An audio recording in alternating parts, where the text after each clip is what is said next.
Hello students, welcome or welcome back to my channel. I'm CS Jaspreet Dhanjal. So today I'm here on your request. तो कुछ दिन पहले मैंने एक पोल डाला था फॉर CS EET स्टूडेंट्स, आपको मैराथन एंड MCQs चाहिए या नहीं चाहिए. उसके बाद ऑनेस्टली मैं भूल गई एंड yesterday I checked तो majority said yes. तो आज हम मैराथन करेंगे. पहले बिजनेस कम्युनिकेशन का मैं कोशिश करूंगी जितनी जल्दी हो सकता है सारे कॉन्सेप्ट्स आपको क्लियर करा दूं, मेजरली बिजनेस कम्युनिकेशन के, कॉरेस्पॉन्डेंस के and essentials of business, essentials of English के. राइट, ये तीन टॉपिक्स जो है वो हम आज इसमें कवर करने वाले हैं. और इस वीडियो का जो रिस्पॉन्स आएगा उसके हिसाब से जो है, अगर आपको एमसीक्यूज चाहिए तो मैं कल एमसीक्यूज भी डाल दूंगी. करंट अफेयर्स के एमसीक्यूज चाहिए वो आपको मेरे टेलीग्राम चैनल पे मिल जाएंगे. Like what ever you want put in the comment section. और अगर इस वीडियो की वॉच अच्छी रहेगी तो definitely I will post more marathons tomorrow, day after tomorrow. Exam तो 10th को है. मॉक टेस्ट दे देना. मॉक टेस्ट सिर्फ इसलिए होता है ताकि आपको पता चल जाए कि पेपर कैसे आता है. So let's get started without any further ado. तो ये लेसन नंबर 2 है कम्युनिकेशन का. सो कम्युनिकेशन कुछ नहीं होती. कम्युनिकेशन होती हैं बातें. वो बातें it's basically like sending end receiving messages. Right. एक मिनट, मैं आपको ना अपने चार्ट्स जो है, आपको ये वाला पीडीएफ भी मेरे टेलीग्राम चैनल पे मिल जाएगा. मेरे टेलीग्राम चैनल का लिंक आपको नीचे डिस्क्रिप्शन बॉक्स में मिल जाएगा. अदरवाइज आप डायरेक्टली सर्च करोगे CS जसप्रीत धंजल तो आपको मिल जाएगा टेलीग्राम चैनल. सो ये जो कम्युनिकेशन है ना, सिंपल तीन बातें याद रखनी है. नंबर वन, ये टू वे प्रोसेस है. Exchange of ideas, opinions and thoughts है with the purpose of understanding. यानी कि अगर सिर्फ एक पार्टी बात कर रही है वो कम्युनिकेशन नहीं होती. कम्युनिकेशन में दोनों पार्टीज का आपस में बातचीत करना जरूरी है. आइडियाज एक्सचेंज हो रहे हैं, थॉट्स एक्सचेंज हो रहे हैं, ओपिनियंस एक्सचेंज हो रहे हैं, दोनों पार्टीज की तरफ से होने चाहिए. और उसका जो एंड गोल है वो अंडरस्टैंडिंग होना चाहिए. लड़ाई झगड़ा आर्ग्यूमेंट्स नहीं होना चाहिए. इट शुडंट बी लाइक कि लाइक कोई भी इंसान है, एक जन बोलता जा रहा है, वो कम्युनिकेशन नहीं है. दूसरी बात कि हम सिर्फ सुन रहे हैं कि हम लड़ लें भिड़ लें, that is not right. Exchange of ideas, thoughts and opinions और अंडरस्टैंडिंग होनी चाहिए. हम सामने वाले को समझने के लिए बात को सुनते हैं, क्योंकि कम्युनिकेशन में फिर आगे चल के लिसनिंग स्किल्स भी आएंगी, इसलिए वो सारी चीजें इससे लिंक होंगी. सो टू वे प्रोसेस से एक्सचेंज ऑफ आइडियाज है with the purpose of understanding. ठीक है, अब ये जो नीचे मैंने डेफिनेशंस दी है ना, इनके आपको नाम याद करने पड़ेंगे. ये इंपॉर्टेंट है, आपको ये लर्न करना ही पड़ेगा, क्योंकि कई बारी डायरेक्ट नेम्स के जो है वो क्वेश्चन आते हैं, ये डेफिनेशन किसने बोली है, वो डेफिनेशन किसने बोली है, तो आपको देखना पड़ेगा. ठीक है. अब एचआर मैनेजमेंट. एचआर सबसे ज्यादा इंपॉर्टेंट होता है. किसी भी कंपनी में, किसी भी ऑर्गेनाइजेशन के जो लोग होते हैं वो हमारा सबसे बड़ा असेट होते हैं. जो एचआर है उनके लिए कम्युनिकेशन क्यों इंपॉर्टेंट है. अगर आपने लोग रखे हुए हैं, एम्प्लॉयज रखे हुए हैं, टीम्स बनाई हुई है, तो उनके लिए कम्युनिकेशन क्यों इंपॉर्टेंट है. Number one, base for action. उन्हें पता कैसे चलेगा क्या काम करना है. कोई भी काम स्टार्ट करने के लिए, कोई भी इंफॉर्मेशन देने के लिए कम्युनिकेट तो करना ही पड़ेगा. So it is base for any action. कोई भी आपने उनसे काम करवाना है, कोई भी चीज स्टार्ट करवानी है, आपको उन्हें बताना पड़ेगा. Number two, planning becomes easy. जब फ्रीली कम्युनिकेशन होती है तो प्लानिंग बहुत आसान हो जाती है. पॉलिसीज बनाना, प्रोग्राम्स बनाना, हर चीज बहुत क्लियर हो जाती है, क्योंकि डाउट का जो है वो कोई स्कोप नहीं बचता. Number three, means of coordination. जब दो तीन पार्टीज आपस में बातचीत करके कोई काम करती है तो एक कोऑर्डिनेशन बनता है. ऐसा नहीं है कि कोई भी काम दो लोगों ने कर दिया, या टीम्स जो है वो आपस में कोऑर्डिनेट नहीं कर रही, एम्प्लॉयज को पता ही नहीं है उसने क्या किया, उसने क्या किया. It could be problematic. तो मीन्स ऑफ कोऑर्डिनेशन है. Aids and decision making. Aids मतलब हेल्प्स. सो डिसीजन मेकिंग में ये बहुत ज़्यादा हेल्प करती है. इंफॉर्मेशन को कलेक्ट करना, वाइटल इंफॉर्मेशन लेके आना. Provides effective leadership obviously. सो सुपीरियर जो है वो अपने सबॉर्डिनेट के साथ कैसे अच्छा रिलेशन बनाएगा कम्युनिकेट करके, अपने आइडियाज कैसे देगा, अप्रोप्रिएट प्रपोजल्स कैसे देगा. ये सारी चीज़ें तभी मटीरियलाइज हो सकती हैं जब आपकी कम्युनिकेशन स्किल्स जो है वो अच्छी है. सो आज के टाइम में कम्युनिकेशन स्किल्स, वैसे भी किसी से काम कराना तो कम्युनिकेशन स्किल्स तो अच्छी होनी चाहिए. Last but not the least, boost morale and motivation. So अगर आपको किसी को मोटिवेट करना है तो थोड़ा भाषण देना पड़ेगा, तभी आप देखोगे कि मोटिवेशनल स्पीकर्स होते हैं. बुक्स हमारे पास कितनी आती है मोटिवेशन की, बट कितने कम लोग हैं जो उन बुक्स को रीड करते हैं. बट सुनना इज वेरी मच ईजियर. तो लोग सुनना पसंद करते हैं. It boost morale and motivation at the same point of time. ये इंपॉर्टेंट पॉइंट्स है, राइट. उसके बाद हम अगले टॉपिक पे चलेंगे. तो बिजनेस कम्युनिकेशन क्या होती है, हाईलाइट. तो बिजनेस कम्युनिकेशन में 3 पॉइंटर्स आते हैं. आप सिर्फ ये चार्ट चार्ट भी मेरी बुक से पढ़ोगे, मेरे नोट से पढ़ोगे, दैट विल बी सफिशिएंट. सो ये तीन चीजें आती हैं. Number one, constant flow of information. Flow of information business communication में कभी नहीं टूटना चाहिए, क्योंकि जहां भी वो टूटा वहां पे मिसअंडरस्टैंडिंग्स होंगी, डाउट्स होंगे और काम बढ़िया से नहीं होगा. With in the company and outside the company बहुत सारे बच्चों आपके मन में ये डाउट होता है कि बिजनेस कम्युनिकेशन का मतलब है जो आपस में एक ऑफिस के अंदर एक ऑर्गेनाइजेशन के अंदर कम्युनिकेशन हो रही है, दिस इज नॉट ट्रू।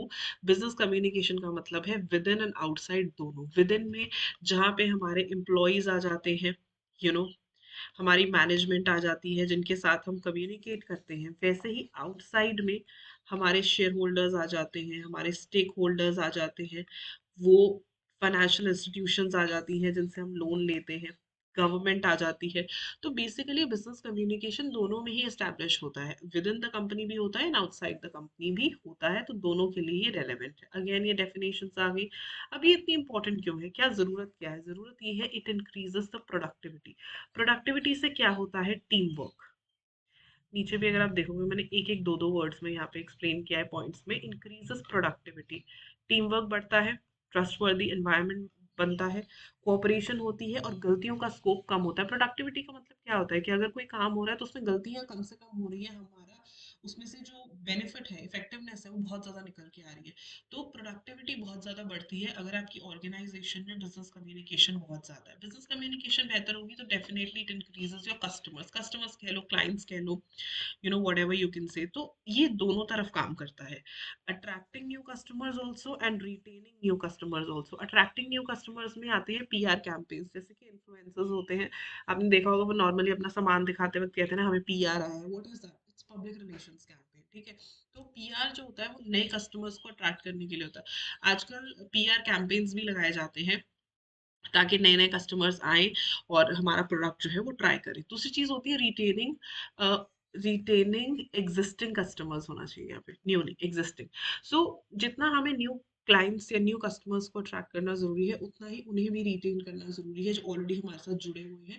तो दैट इज़ मार्केटिंग स्ट्रैटेजी। आप छोटी से छोटी चीज़ ले लो, जैसे कोई खाने का ऐप ले लो या कोई भी ऐप ले लो, आप वहाँ पे देखोगे न्यू कस्टमर्स के लिए अलग तरीके के डिस्काउंट्स होते हैं और एग्जिस्टिंग वालों के अलग तरीके के डिस्काउंट होते हैं कि आप दूसरी बार खरीद रहे हो, आप तीसरी बार खरीद रहे हो, right? It is like that.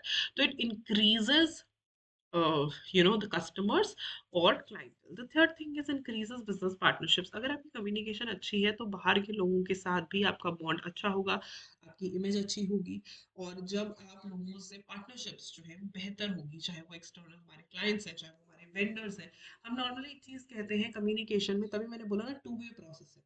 It's not just कि एक जन बोल रहा है बट दूसरा जन भी बोल रहा है और आप उसे सुन भी रहे हो। When all the parties work together, organization बहुत अच्छे से चलती है। इसलिए बिजनेस पार्टनरशिप्स को बढ़ाना बढ़ाना है, कोलैबोरेशन करनी है। आप देखोगे हमारा जो जियो जैसा ब्रांड है, ठीक है, it collaborates with Netflix, it has collaborated with, और आपको ये लगेगा दैट यस, नेटफ्लिक्स भी लोगों ने ज़्यादा इसलिए देखना शुरू किया बिकॉज वो जियो के साथ कोलैबोरेट हो गया, जियो सबके घरों में है। तो बिजनेस पार्टनरशिप्स अगर आप बढ़ाना चाहते हो तो कम्युनिकेशन होना बहुत ज़रूरी है, रेगुलर कम्युनिकेशन होना बहुत ज़रूरी है, इम्प्रूवमेंट्स के लिए बहुत ज़रूरी है। तो अगर आप ये चाहते हो कि हमारा बिजनेस बढ़े, you need to do that business communication, right? Innovations in business, business में इनोवेशन करनी है तो मतलब अगर मैं बोलूँ कि भाई मेरा ही दिमाग चलना चाहिए, मैं ही सबको सुनने वाला हूँ, तो that is not going to happen. जब आप 10 लोगों से बात करोगे, उनकी बात सुनोगे, उनकी क्रिटिसिज्म को भी कंस्ट्रक्टिवली लोगे, उनके आइडियाज लोगे, उनके सजेशंस लोगे, तभी आपके बिजनेस में नई इनोवेशन आ सकती है। अदरवाइज जो आप कर रहे हो वहीं पे फंसे रहोगे, right? And the next one is exchange of information. Of course information exchange होती है, गोल्स में काम आता है। प्लानिंग एंड पॉलिसी मेकिंग, कोई भी ऑर्गेनाइजेशन, कोई भी बिजनेस चलाने के लिए सबसे ज़्यादा इंपॉर्टेंट होता है उसके लिए प्लानिंग करना, उसके लिए पॉलिसीज बनाना। अगर आप प्लान्स और पॉलिसीज बनाना चाहते हो, रेलिवेंट इन्फॉर्मेशन यूज़ करना चाहते हो, तो उन सब चीज़ों के लिए what you need is good business communication. So business communication with in and outside the company करनी बहुत ज़्यादा ज़रूरी है। अब इसके मेजर 3 तरीके के टाइप्स होते हैं। एक है इंटरनल, दूसरा है हॉरिजॉन्टल या लेटरल, एक तरीके से ये भी इंटरनल ही है, और एक है एक्सटर्नल। मेजरली इंटरनल और एक्सटर्नल है, जिसके बारे में हमने पहले बात करी। तो इंटरनल में भी 2 तरीके के होते हैं, एक है अपवर्ड, एक है डाउनवर्ड, राइट? सो अपवर्ड का मतलब क्या हुआ? Communication with in the members, of course वो तो विद इन द मेंबर्स ही है, फॉर्मल इनफॉर्मल दोनों है। सो अपवर्ड का मतलब बेसिकली है, मैंने यहाँ पे चार्ट बनाया हुआ है, ये रहा। इसको 4 तरीके से हम बोल सकते हैं। बॉटम, आप एक एरो बना लो बस, ये चीज आपने समझनी है, ठीक है? आपने ये इस तरीके से समझना है, बॉटम टू टॉप। जो नीचे से ऊपर कम्युनिकेशन जा रही है, that is internal upward communication. Bottom को और हम क्या कह सकते हैं, lower to upper. Employee to employer, employer boss होता है, एम्प्लॉय नीचे वाले होते हैं। और subordinate to superior, superior boss होता है और सबॉर्डिनेट वो होता है जो उसके नीचे काम करता है। तो ये चार आपको अच्छे से लर्न होने चाहिए, क्योंकि इस पे एमसीक्यूज आते हैं, बच्चे कंफ्यूज जाते हैं। So bottom to top, lower to upper, employee to employer, subordinate to superior. यही चीज जब उल्टी हो जाती है तो that is internal downward communication. दोनों में मेजरली क्या फर्क होता है? सो ऑलरेडी अगर हम ट्रेडिशनली देखें तो ट्रेडिशनली हमेशा डाउनवर्ड कम्युनिकेशन चलती थी, यानी कि बॉस है वो ऑर्डर देता था, लीडर है वो ऑर्डर देता था, and everything needs to be done. ठीक है, तो ये पुराने जमाने में ऐसे कम्युनिकेशन चलती थी, बट आजकल ऐसे नहीं होता। दोनों तरफ से बातचीत होनी ज़रूरी है। सो अपवर्ड कम्युनिकेशन भी उतनी ही ज़रूरी है जितनी डाउनवर्ड कम्युनिकेशन ज़रूरी है। ये इससे होता क्या है, ठीक है, जब जो टॉप पे बैठे हैं वो लोअर लेवल वालों की बात सुनते हैं, उनके सजेशन सुनते हैं, उनकी प्रॉब्लम सुनते हैं, उनके फीडबैक सुनते हैं, उनकी whatever they want to say, जब वो उनके सजेशंस आइडियाज के साथ चलते हैं तो उससे बिजनेस को क्या फायदा मिलता है? Increase in job satisfaction level. आप एक ऐसी जॉब में जाते हो जहाँ पे भाई आपकी पूछताछ, मतलब आपकी जो सजेशंस हैं वो लिए जाते हैं। सो ह्यूमन नेचर है, ह्यूमन नेचर में जहाँ उसे लगेगा कि भाई यहाँ पे मेरी नीड नज़र आ रही है, वो वहाँ पे रहना पसंद करेगा। सो इंक्रीजिंग जॉब सेटिस्फैक्शन लेवल, कोई भी इंसान अगर आपकी ऑर्गेनाइजेशन में है जिससे आप सजेशंस लेते हो, आइडियाज़ लेते हो, उनकी प्रॉब्लम्स को सुनते हो, उसे टैकल करने की कोशिश करते हो, ऑटोमेटिकली उनका जॉब सेटिस्फैक्शन लेवल बहुत ज़्यादा होगा और वो आपकी ऑर्गेनाइजेशन में टिके रहेंगे। Number two, increasing productivity. Of course गलतियों के चांसेस ऑटोमेटिकली कम हो जाते हैं। Efficiency of employees, efficiency of employees बढ़ती है क्योंकि जब एम्प्लॉय को लगता है कि भाई हमारे जो टॉप लेवल वाले हैं वो हमारी बात सुन रहे हैं, हमारी प्रॉब्लम्स को समझ रहे हैं, हमारे साथ कोऑपरेट कर रहे हैं, तो ऑटोमेटिकली उनकी एफिशिएंसी अपने आप बढ़ जाती है, उनका मन ज़्यादा करता है काम करने का, और टर्नओवर और ग्रीवेंसेस कम हो जाते हैं। टर्नओवर मतलब ऑर्गेनाइजेशन छोड़ के कोई नहीं जाता, आराम से लोग अपना काम करते हैं। ग्रीवेंसेस और कंप्लेंट्स कम हो जाती हैं। And last and the very important point is increase in profits. Of course ये सब अच्छा होगा तो अल्टीमेटली ऑर्गेनाइजेशन का प्रॉफिट ही बढ़ेगा। सो अपवर्ड इंटरनल बिजनेस में क्या क्या कैरेक्टरिस्टिक्स होते हैं? Of course number one, bottom to top, नीचे लोअर लेवल वाले लोग अपर लेवल वाले लोगों को जाके अप्रोच करते हैं। Nature is participative. So traditionally हमें यही सिखाया गया है कि जो भी इंसान बेटर पोजीशन में होता है वो अपना ऑर्डर अपने नीचे वाले को सुनाता है, right? Many years back this used to happen, but अब ऐसा नहीं होता। इसका नेचर पार्टिसिपेटिव है। अगर आप एक बोर्ड मीटिंग में बैठे हो, एक कॉन्फ्रेंस में बैठे हो, it's not just that one person is talking, the leader is talking, the boss is talking, everyone is talking. Participation का मौका दिया जाता है। सो नेचर एक पार्टिसिपेटिव है। ये इंपॉर्टेंट पॉइंट्स है।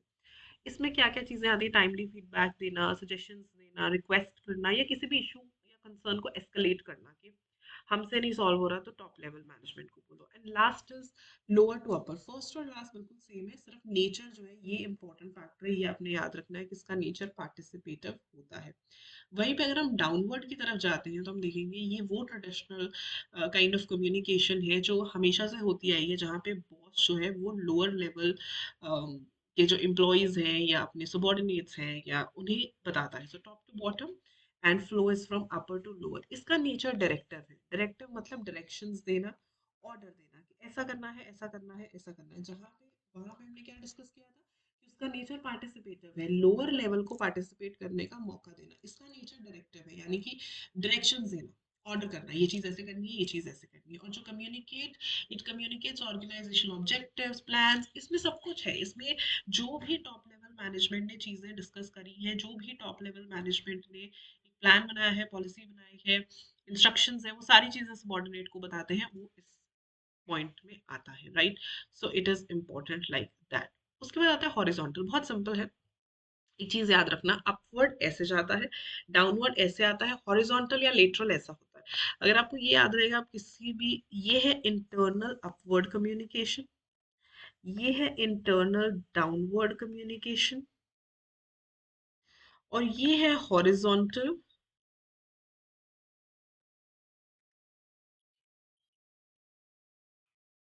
या लेटरल कम्युनिकेशन। तो इसमें होता क्या है, अपवर्ड में आप समझ गए कि लोअर टू टॉप की तरफ गए, डाउनवर्ड में टॉप टू बॉटम की तरफ आए। यहाँ पे सारे लेवल सेम है, यानी कि जिनमें कम्युनिकेशन हो रही है वो सारे एक ही लेवल पर बैठे हुए हैं।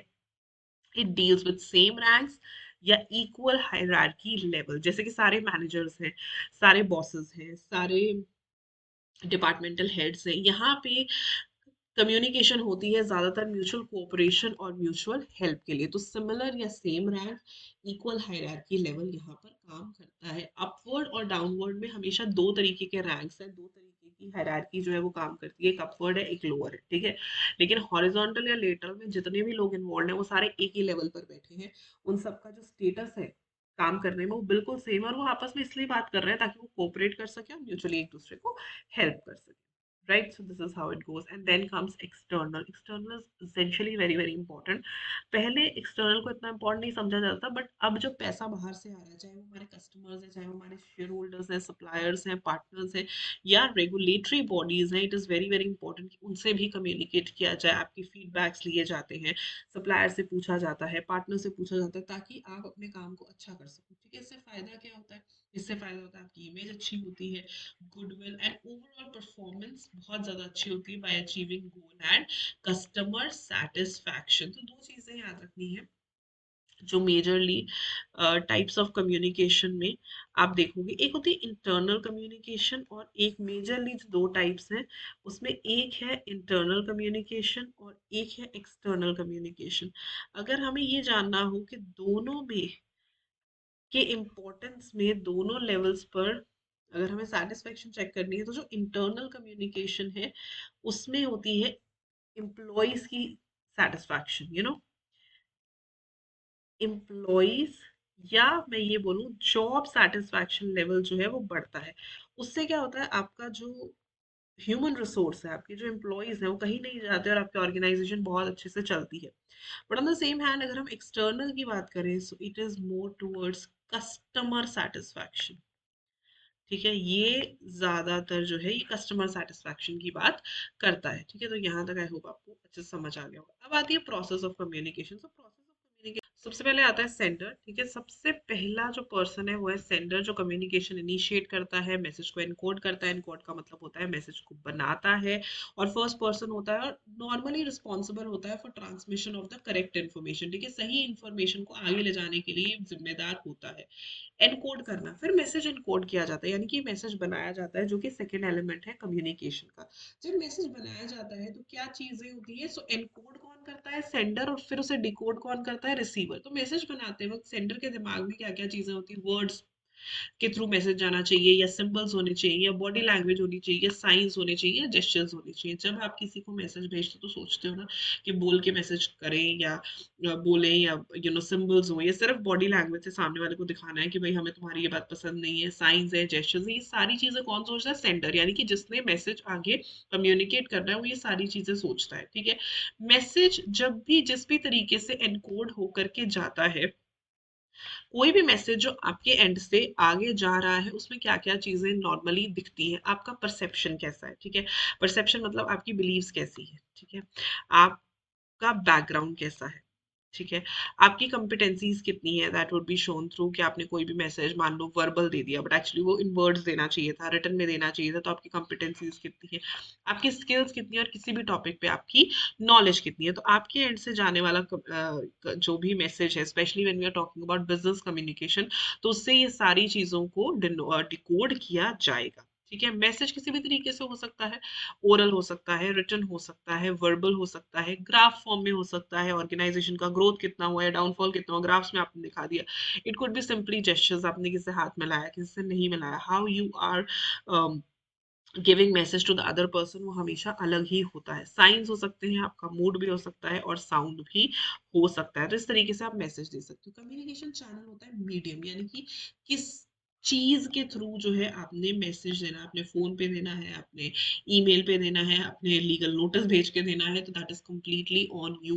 कम्युनिकेशन चैनल क्या होना चाहिए, आपका मीडियम ऑफ सेंडिंग क्या है, और right and most appropriate channel choose करना भी बहुत ज़्यादा ज़रूरी है, तभी आप सही तरीके की इन्फॉर्मेशन सही तरीके की ऑडियंस तक पहुंचा पाओगे, सही तरीके से पहुंचा पाओगे।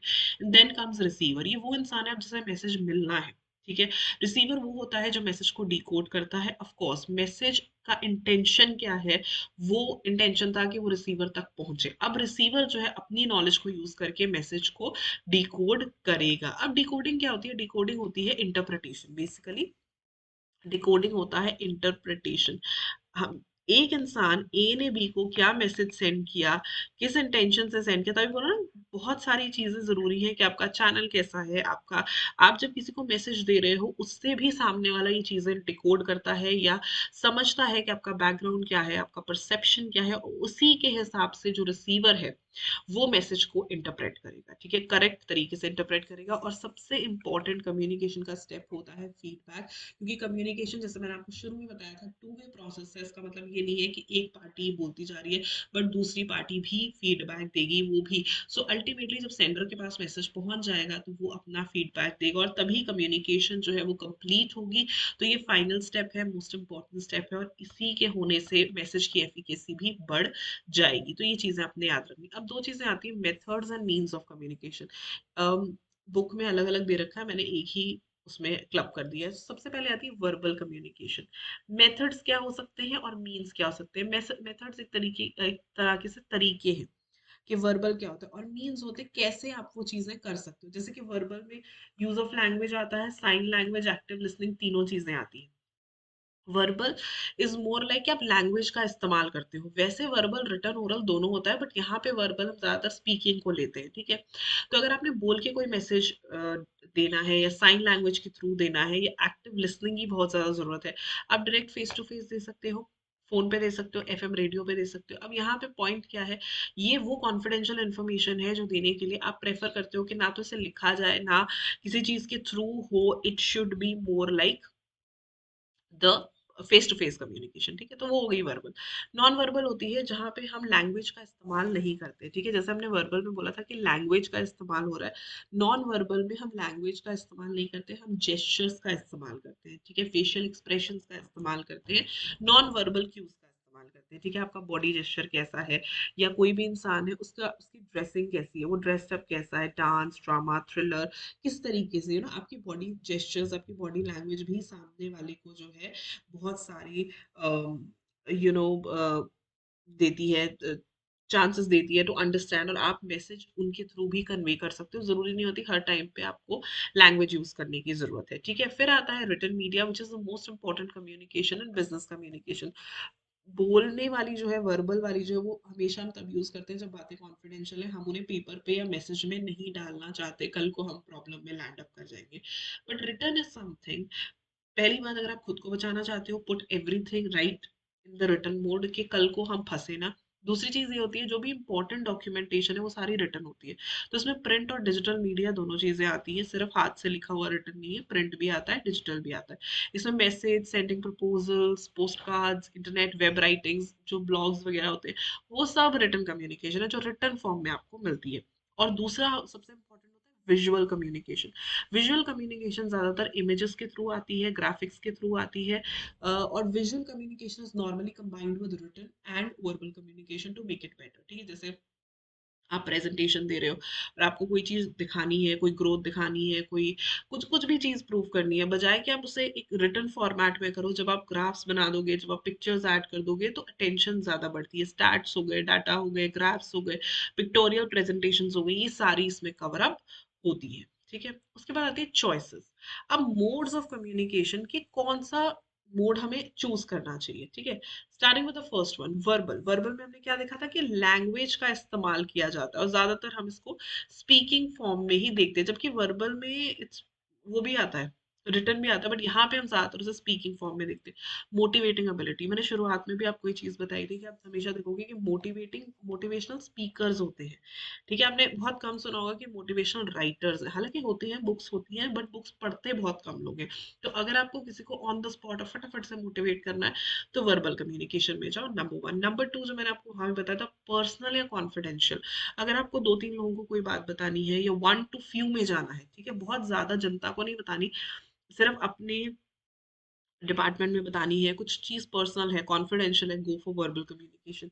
नेचुरल है और ईज़ी है, कोई फॉर्मेट फॉर्मेट तो देखने नहीं पड़ते हैं। ट्रांजिएंट है एंड नॉन रीयूजेबल है, यानी कि आप ऑफ कोर्स आगे र्यूमर तो कोई भी फैला सकता है, बट एज इट इज वो बात नहीं जाके बता सकता। तो हम ये कह सकते हैं कि रीयूज करने नहीं होगी, तभी मैंने बोला ना कॉन्फिडेंशियल चीज़ों के लिए यूज़ होती है। अनस्ट्रक्चर्ड है, सेमी स्ट्रक्चर्ड है, फॉर्मेट्स की ज़रूरत नहीं है। सिंक्रोनस है, सिंक्रोनस का मतलब है कि आपको वहाँ पे रहना पड़ेगा, सिंक्रोनिसिटी चाहिए। अगर आपको कोई चीज़ कोई बोल रहा है तो आपको वहाँ पे प्रेज़ेंट रहना पड़ेगा। And last is visual augmentation, जैसे हम प्यार से बोलेंगे ख़याली पुलाव बनवाने हैं तो किसी को वर्बल कम्युनिकेट करो, वर्बली कम्युनिकेट करो, उसको बताओ ऐसे हो जाएगा, तो उस चीज़ में ये बहुत ज़्यादा मदद करती है। वहीं पे रिटन कम्युनिकेशन इससे बिल्कुल उल्टी है। अगर पूरी ऑर्गेनाइजेशन में कोई बात फैलानी है तो रिटन कम्युनिकेशन की तरफ जाओ, वन टू मेनी।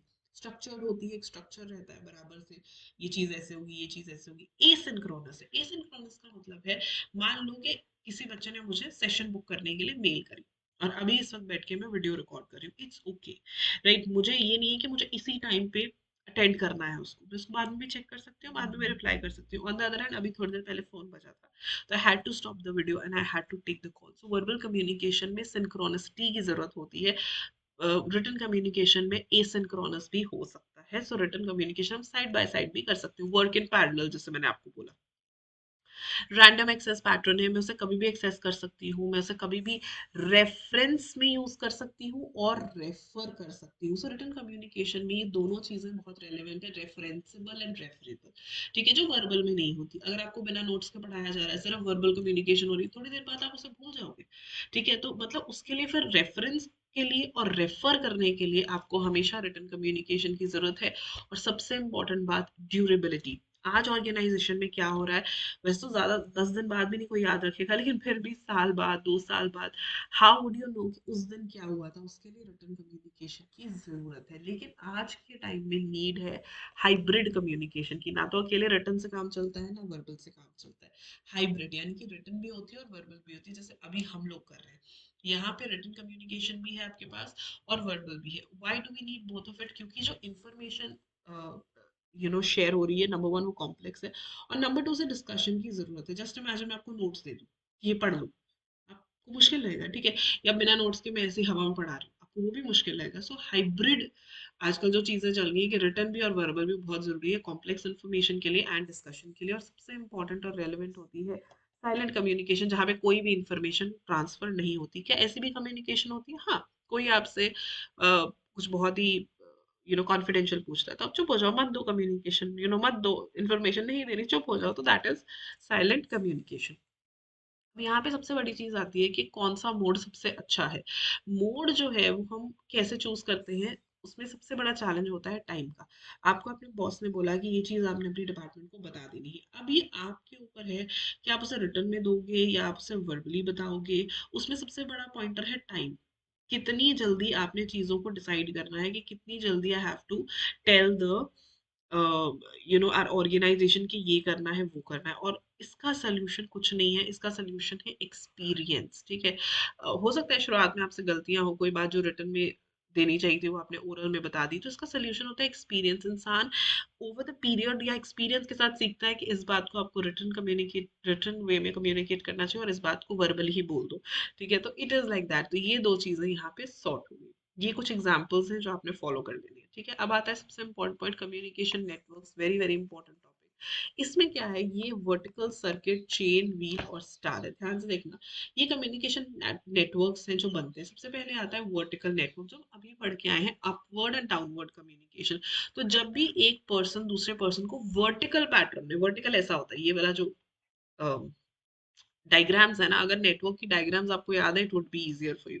तो ये वाला जो डायग्राम है ना, ये वर्टिकल नेटवर्क है, जहाँ पे वर्टिकल फॉर्म में दो लोगों के बीच में बात हो रही है। वो अपवर्ड कम्युनिकेशन भी हो सकती है, वो डाउनवर्ड कम्युनिकेशन भी हो सकती है। ऑफ कोर्स इमीडिएट रिस्पॉन्स है, फॉर्मल नेटवर्क है, और नो नो मिसकम्युनिकेशन है। जिन भी नेटवर्क्स में आपको सिर्फ दो लोग नजर आएंगे, उसका सबसे बड़ा हाईलाइट होता है नो मिसकम्युनिकेशन, ठीक है। क्योंकि जहाँ पे थर्ड पार्टी इन्वॉल्व नहीं होगी, मिसकम्युनिकेशन कभी भी नहीं होगी। जहाँ पे थर्ड पार्टीज इन्वॉल्व होंगी, वहां पे मिसकम्युनिकेशन के चांसेस ऑटोमेटिकली बढ़ जाते हैं। दूसरा है चेन नेटवर्क। चेन नेटवर्क में दो तरीके के नेटवर्क होते हैं, एक तो ये वाला, ठीक है, कि एक पर्सन जो है इस तरीके से बता रहा है, तो एक पर्सन हायरार्किकल लेवल पे ये चलते हैं, ये एक सीरीज ऑफ कमांड है। ठीक है, series of command, bottom to top बात नहीं होती। एक लीडर है जो सबको बताता है, सुपीरियर जो सारे सबॉर्डिनेट्स को एक साथ बता रहे हैं, ठीक है, या लीडर जो है वो सबको बता रहा है, दैट इज चेन कम्युनिकेशन। एक पर्सन जो एक लूप क्रिएट करता है और सबको एक ही बात बताता है। इसमें सबसे बड़ी प्रॉब्लम ये होती है कि जब आप किसी भी एक ग्रुप को बता रहे होते हो, तो उसमें कई बार ऐसा होता है कि कई लोग तो ऐसे ही मुंडियां हिला रहे होते हैं, उनको कोई बात समझ नहीं आ रही होती। तो यहाँ पे अंडरस्टैंडिंग का एक बहुत बड़ा इशू होता है कि जहाँ पे 10 लोगों को आप बता रहे हो, दिस इज क्लियर कि उनमें से आधे लोगों को आपकी बात समझ नहीं आ रही, but still they are saying कि हमें समझ आ रही। सो चेन में it's a series of command, जहाँ पे हमेशा टॉप लेवल का जो पर्सन है वो नीचे वालों को जो है ऑर्डर दे रहा होता है। ठीक है, उसके बाद आती है सर्किट नेटवर्क। सर्किट नेटवर्क आप यहाँ से देखो, ये टू एंड फ्रो कम्युनिकेशन में चलता है। ठीक है, एक इंसान मैसेज कर रहा है, दूसरा इंसान उसे फीडबैक दे रहा है, ये बहुत क्विक कम्युनिकेशन है। और एक सबसे इंपॉर्टेंट चीज जो यहाँ पे I need to tell you is that किसी भी सुपीरियर और सबॉर्डिनेट में इस तरीके की कम्युनिकेशन नहीं होती। कोई भी superior subordinate to and fro communication नहीं करता कि मैसेज कर दिया, फीडबैक आ गया, मैसेज, ऐसा नहीं होता। एक लेवल ऑफ बाउंड्रीज होती है जो सेट होती है। लेकिन दो लोग जो एक ही लेवल पे काम कर रहे हैं, एक तरीके का काम कर रहे हैं, उन दोनों के बीच में सर्किट नेटवर्क होता है। अगेन नो मिस कम्युनिकेशन, क्योंकि दो ही लोग हैं, दो लोग टू एंड फ्रो कम्युनिकेशन कर रहे हैं, टू वे कम्युनिकेशन है। और जो इंफॉर्मेशन रिसेप्शन है वो कंटिन्यूअस है। ठीक है, उनका नेचर ऑफ जॉब ऐसा है कि वो कंटिन्यूअसली एक दूसरे से बात करें। इसमें कोई सुपीरियर नहीं है, कोई सबॉर्डिनेट नहीं है, सेम लेवल पे सुपीरियर सबॉर्डिनेट जो है वो इस तरीके से आपस में कम्युनिकेट नहीं करते। ठीक है, फिर आते हैं व्हील या स्पूक नेटवर्क। अगर आप यहाँ पे देखो, तो एक पर्सन यहाँ सेंटर में बैठा है और सारे आपस में बाहर से जो है उसे रिपोर्टिंग कर रहे हैं। Can you call it a centralised network also? तो व्हील या स्पूक नेटवर्क ऐसा होता है जहाँ सिंगल सुपीरियर है और बाकी सारे सबॉर्डिनेट्स उसे ही वन ऑन वन कम्युनिकेट कर रहे हैं। ठीक है, ये एक सेंट्रलाइज्ड काइंड ऑफ नेटवर्क है। और ज्यादातर ये इस तरीके का नेटवर्क जो है वो स्टार्टअप्स में यूज किया जाता है। ठीक है, तो ये एक सेंट्रलाइज्ड काइंड ऑफ नेटवर्क है कि ये सुपीरियर है और ये सारे जो है इसे रिपोर्ट कर रहे हैं, हालांकि ये भी one on one he report कर रहे हैं। इसलिए हम कहते हैं कि इमीडिएट रिस्पॉन्स आना बहुत ज्यादा जरूरी है। जहाँ पे दो लोग इन्वॉल्व होते हैं वहां हम इमीडिएट रिस्पॉन्स को भी बहुत ज्यादा वैल्यू देते हैं। तो यहाँ पे भी इमीडिएट रिस्पॉन्स आना सही है, क्योंकि आपस के जो लोग हैं वो बाहर वाले हैं और सेंटर में जो सुपीरियर है वो एक है। तो इसे ज्यादातर हम सेंट्रलाइज्ड नेटवर्क कहते हैं। Last but not the least star network, जैसे कि एक व्हाट्सएप ग्रुप होता है। ये एक बहुत ही खुला नेटवर्क है, इसमें कोई मतलब कि सुपीरियर नहीं है, सबऑर्डिनेट नहीं है, सब अपने व्यूज दे सकते हैं, सब अपनी अ, जो है बातें कह सकते हैं। ऑफ कोर्स ओपन वाले जो व्हाट्सएप ग्रुप्स होते हैं वो नहीं, जिनमें सिर्फ एडमिन्स मैसेज कर सकते हैं, वो वाले नहीं। बट उसके अलावा जो ओपन वाले व्हाट्सएप ग्रुप्स होते हैं जिससे टीम वर्क बहुत ज्यादा बढ़ता है, वो आते हैं स्टार नेटवर्क में। तो ये अब यहाँ पे देखो, कोई सुपीरियर सबऑर्डिनेट नहीं, सब एक दूसरे से बात कर रहे हैं। So these are very very important. So what are the characteristics of a communication network? Of course, information clear होनी चाहिए, free from jargon. Jargon are the technological words. ठीक है, तो उन वर्ड्स को बीच में नहीं लेके आना। ठीक है, उसे उससे फ्री रहना है। Active voice should be used. Simple words हो, शॉर्ट हो। मैसेज अगर लॉन्ग है तो बुलेटेड पॉइंट्स यूज करो। मैसेज कंसाइज होना चाहिए, लॉन्ग या लेंदी मैसेजेस को अवॉइड किया जाए। Explained well with concrete information. False messages नहीं पास करने, रेलेवेंट ऑर्डर में होने चाहिए। Transmitter person should be honest, respecting others. Message polite होना चाहिए, मिसकम्युनिकेशन नहीं होनी चाहिए। और ये सबसे इंपॉर्टेंट फैक्टर है जो हम सिखाते हैं बिजनेस कम्युनिकेशन में, अपने इमोशंस को हमेशा कंट्रोल में रखना है। बहुत ज़्यादा कोई देखो पसंद है तो भी बहुत ज़्यादा नहीं खुद को वो कर देना कि तो बहुत अच्छा इंसान है, मैं तो एक्स्ट्रा काम भी कर लूँगा, मुझे पैसे देने की ज़रूरत नहीं है, ऐसा कुछ नहीं करना। दूसरी चीज़, पसंद तो वैसे कम ही लोग होते हैं ऑर्गेनाइजेशंस में। नफरत या कोई बुरा लग रहा है, वहाँ पे भी अपने इमोशंस को काबू में रखो। On the first hand also we say कि अपना एंगर हो गया, अपना एटीट्यूड हो गया, अपने बिहेवियर को कंट्रोल में रखो। और बाई चांस आपको किसी ने कुछ कह दिया है तो आप भी अपने इमोशंस को कंट्रोल में रखो। हर तरीके, मतलब these are very different from the personal relationships. ठीक है, तो controlling your emotion is very very important, right? अब अगला और सबसे इम्पोर्टेंट चीज आती है डिजिटल कम्युनिकेशन। डिजिटल कम्युनिकेशन क्या होती है? जहां हम टेक्नोलॉजी को बीच में ले आते हैं, जो आजकल होती है, जहां ईमेल हो गए, फोन कॉल्स हो गए, इवन ब्लॉग्स, पॉडकास्ट, ये भी सारी डिजिटल कम्युनिकेशन ही टेक्नोलॉजी की मदद से हो रही है। तो कम्युनिकेशन चैनल्स चूज करना बहुत जरूरी है। तो अगर आपको डिजिटल कम्युनिकेशन करनी है तो आपका बजट कितना है वो आप देखोगे, मैसेज क्या है, और फेमिलियर हो जाओ अपनी टीम से कि आपकी टीम जो है वो कितनी केपेबल है, कौन सा राइट जो है आप उसको यूज कर सकते हो चैनल को, राइट। एडवांटेज क्या होता है डिजिटल कम्युनिकेशन का? नॉइस इंटरफेरेंस नहीं। आप किसी से फोन पे बात कर रहे हो, आप थोड़ा अलग जाके आराम से बात कर सकते हो, ठीक है। टाइम, मनी और एफर्ट सेव करता है। आप घर पे बैठे जो है किसी से भी बात कर सकते हो। एक्सपेंसिव कम है of course. Correction detection of errors is easy. किसी ने बोल दिया इस डॉक्यूमेंट में ये प्रॉब्लम है, हाँ ठीक है, उसको फिर से आप यू नो हटाओगे और ठीक कर दोगे। वो हाथ से लिखी हुई चीज तो ठीक होगी नहीं। लेस क्रॉस टॉक, अनाप शनाप बातें कम होती हैं, फालतू बातें कम होती है। फ्लेक्सिबल इम्प्लीमेंटेशन ऑफ हार्डवेयर, अपना लैपटॉप लिया और कहीं पे भी जाके बैठ गए, ठीक है, फोन लिया कहीं पे भी जाके बात कर ली। Talk to group of people at one time, ऐसा भी हो सकता है कि आपने एक कॉन्फ्रेंस कॉल कर ली। ऑफ कोर्स चीपर है। एन्क्रिप्शन है, आजकल सीक्रेसी मेंटेन है और हर जगह पे इसे यूज किया जाता है। डिसएडवांटेजेस क्या होते हैं? High power consumption. देखो हर चीज टेक्नोलॉजी की जो है वो पावर से ही चलती है, तो हाई पावर कंजम्पशन है। सिंक्रोनाइजेशन है, उस टाइम पे आपका प्रेजेंट होना जरूरी है। कई बार सैम्पलिंग एरर हो जाती है। मान लो कि आपने किसी ब्रांड को रिव्यू किया तो आपने ऐसे पॉइंटर्स उठा लिए जो सारी उनकी बुराइयां थी, तो वो सैम्पलिंग में प्रॉब्लम हो जाती है। ट्रांसमिशन बैंडविड्थ की ज़्यादा ज़रूरत होती है। ऑफ कोर्स वाईफाई वगैरह सब कुछ चाहिए। Analog to digital conversion high rate पे चाहिए। और मिसकम्युनिकेशन के चांसेस हो सकते हैं क्योंकि आपने प्रॉपरली बात ही नहीं की। तो कम्युनिकेशन चैनल क्यों यूज करना है अपने अपने ब्रांड को एस्टैब्लिश करने के लिए? आजकल सबकी वेबसाइट्स हैं या सबके इंस्टाग्राम पेजेस हैं, वो भी कम्युनिकेशन चैनल है। क्यों? ताकि आप अपना ब्रांड सेटअप कर सको, अपनी सेल्स बढ़ा सको। ऑडियंस को क्या पसंद है क्या नहीं पसंद, कोई आपके घर पे आके थोड़ी बताएगा, ठीक है, लेकिन once you are on any kind of digital media they would help you bridge between you and the audience. More opportunities of course. अब एक से ज़्यादा कम्युनिकेशन चैनल्स यूज़ करो क्योंकि आपके लिए, आपके सक्सेस के लिए इम्पोर्टेंट है।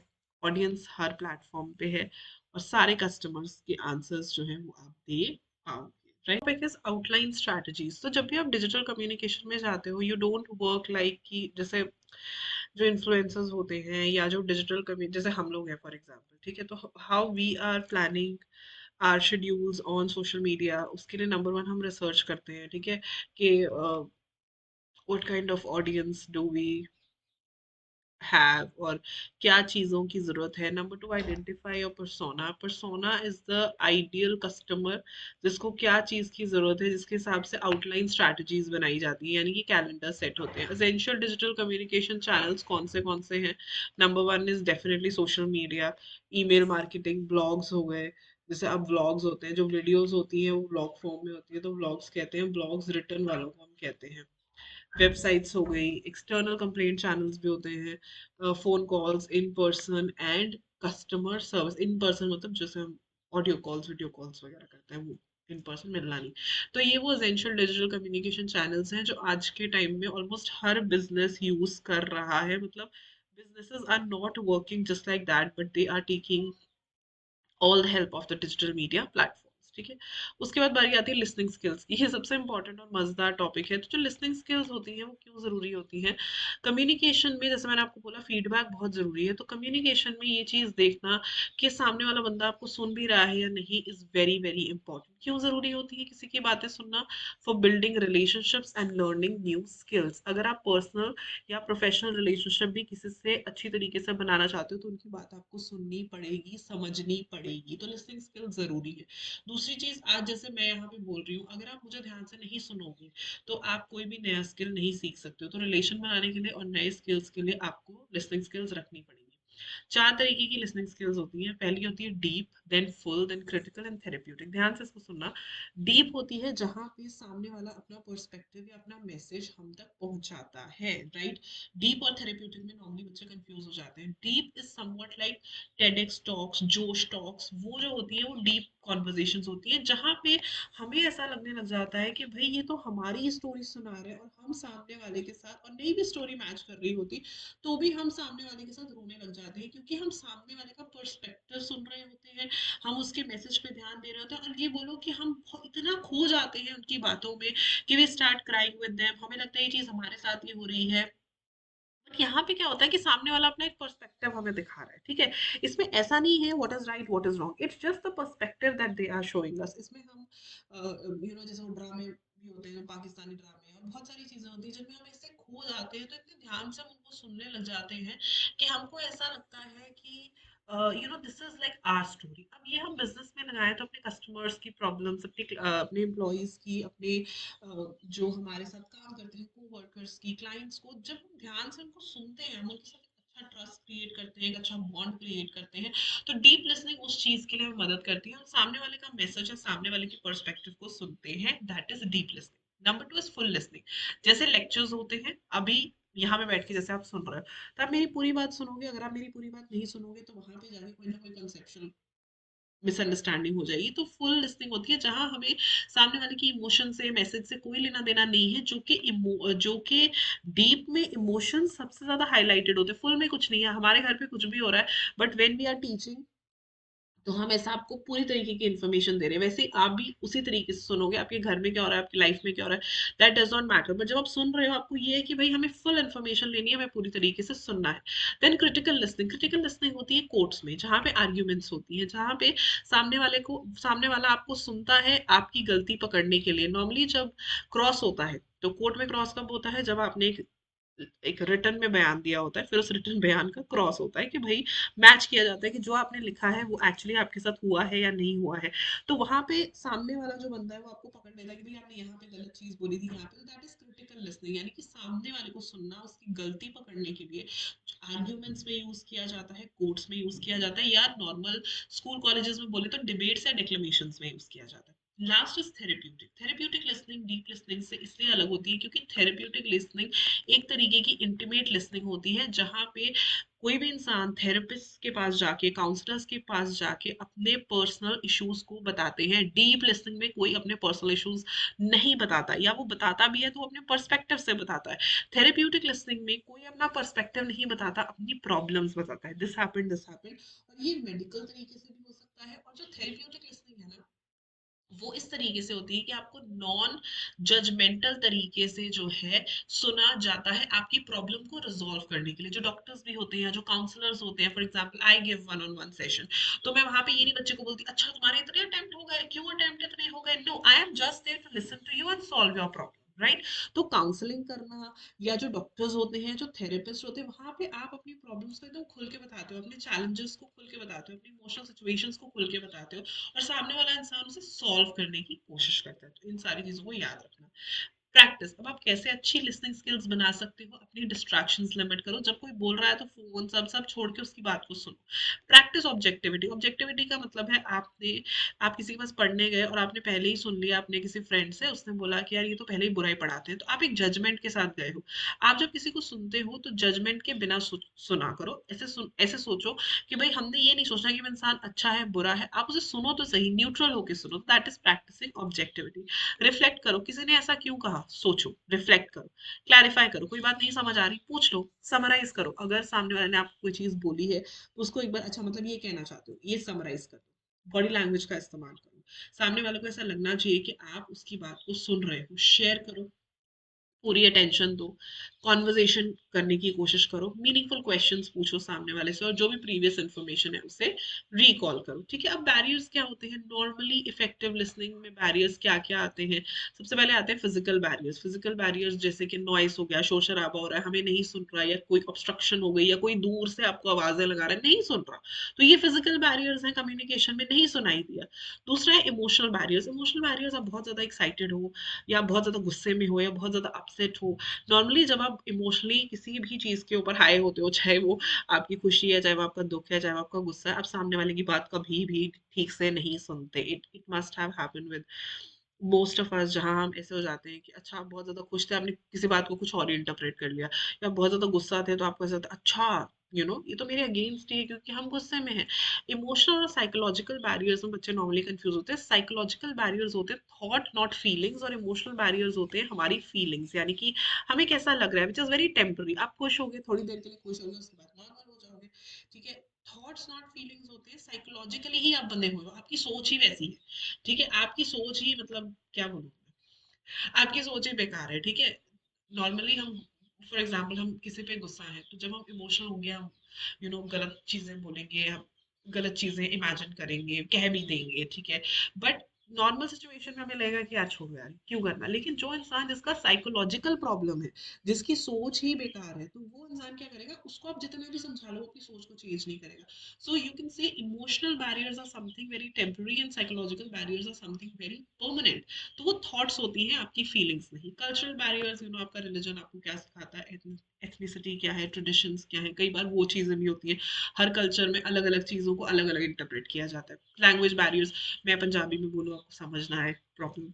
टाइम प्रेशर, जब आप बहुत ज़्यादा यू नो प्रेशराइज्ड फील करते हो, टाइम बहुत कम रह गया, आप एग्जाम हॉल में हो, आपको कोई चीज़ समझ नहीं आएगी, पेस ऑफ स्पीच, कोई बहुत तेज बोल रहा है, टोन ऑफ वॉइस कोई बहुत ज़्यादा रूड है।